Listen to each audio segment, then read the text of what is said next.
мышечного тонуса и так далее. Высокий холестерин. Основные причины повышенного холестерина: нерациональное питание, злоупотребление спиртными напитками, сахарный диабет второго типа, сидячий образ жизни, заболевания печени, поджелудочной железы, хронические болезни — это гломерулонефрит, нефроптоз, почечная недостаточность, эндокринные заболевания, гипофункция щитовидной железы,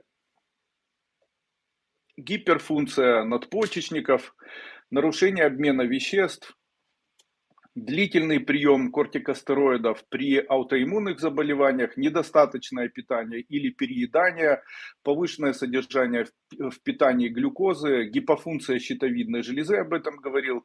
И это все может привести к развитию атеросклероза, ишемической болезни сердца, закупорки артерий, стенокардии.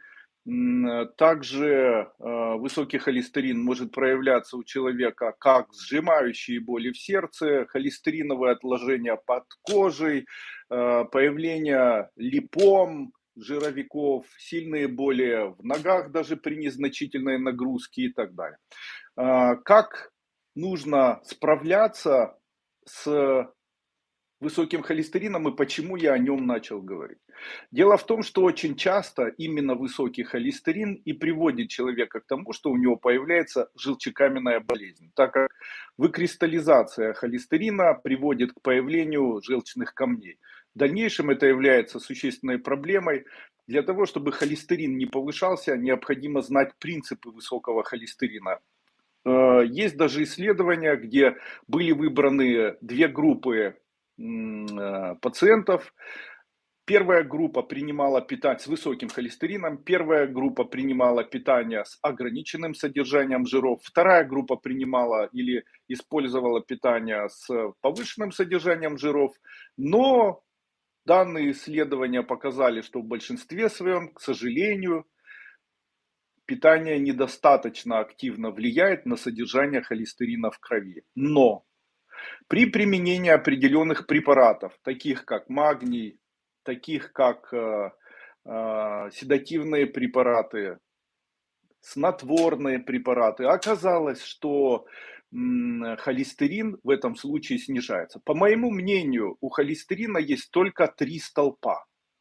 То есть, если вы болеете сейчас атеросклерозом, если вы болеете сейчас или принимаете там препараты никотиновой кислоты, статины, там фибраты или солифибриновой кислоты, там ингибиторы абсорбции холестерина и так далее. То есть вы должны знать, что данные препараты, конечно же, снизят вам холестерин, но вы должны знать, что существуют гораздо быстрые методы снижения холестерина. Первый метод — это понимание того, почему холестерин появляется. Итак, есть исследования, которые говорят о том, что выделение адреналина в дальнейшем через несколько часов провоцирует повышенное количество холестерина. Второе. Недосыпание приводит к появлению холестерина. Третье. Кислородная недостаточность приводит к появлению повышенного холестерина. Четвертое. Низкая физическая активность. Именно поэтому у людей, у которых повышен холестерин, необходимо знать, что физическая активность, активное дыхание может заметно улучшить общее состояние организма, чем прием препаратов, статинов, там,